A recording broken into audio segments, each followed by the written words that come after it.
The northeastern part of Nigeria has for many years been hit by the brutality of insurgent attacks, which has resulted in the loss of thousands of lives, destruction of property, farmlands, and other means of living.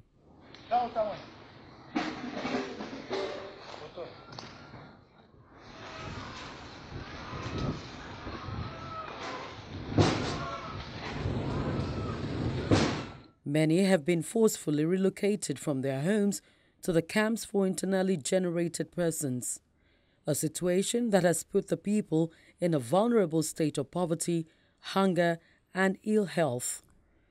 The government says it is winning the war against insurgency. The ongoing insurgency problem is largely over.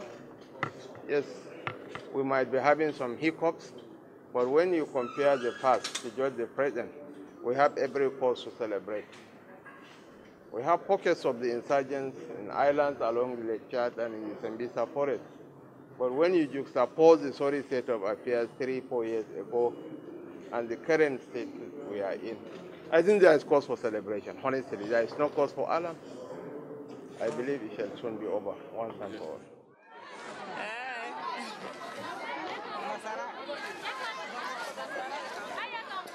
In April 2017, the United Nations World Food Programme (UNWFP), a major aid organization and food supplier to the region, had issued a warning that it would be reducing its vital support to about 1.8 million IDPs by as much as 85%, due to corresponding reduction in funding by donor countries.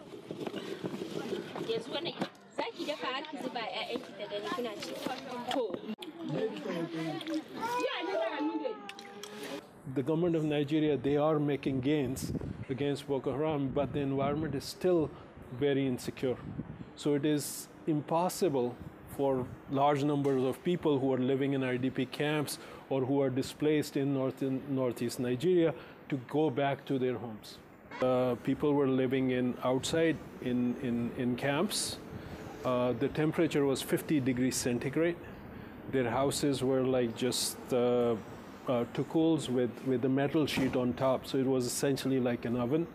There was one water point from which 50,000+ people were drinking. There was one kitchen to cook for all these 50,000 people. But the tricky part, the difficult part is that this is all humanitarian assistance. So if you take that out, there's nothing left.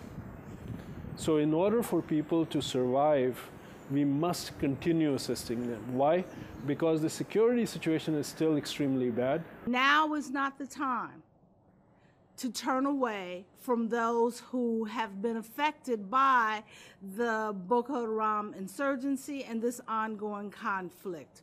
Recognizing that there are many challenges in the world, I am imploring the international community to continue to provide us with the support that is necessary to ensure not just WFP, but all of our partners' ability to serve those who have nothing except what we provide to them.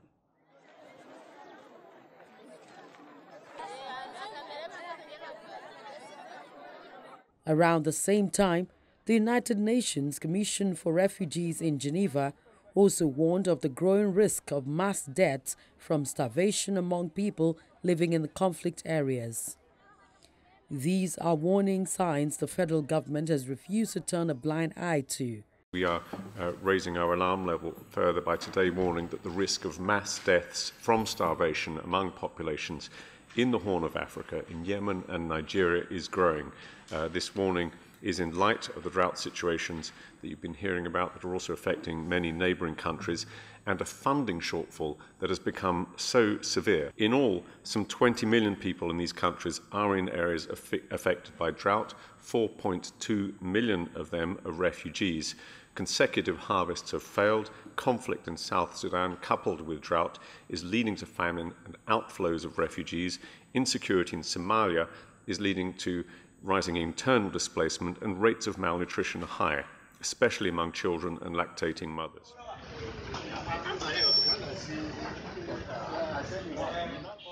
In a statement from the Office of the Vice President, Professor Yemi Osinbajo, who is the chairman of the board of the National Emergency Management Agency, the federal government moved urgently to prevent the looming disaster by establishing a strategic food intervention plan for the affected states.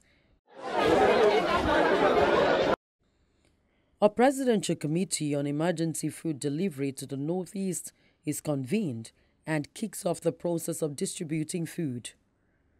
The federal government releases an emergency fund totaling 5.8 billion naira in June 2017 for the emergency intervention of food security to the Northeast, when the Vice President was acting as President.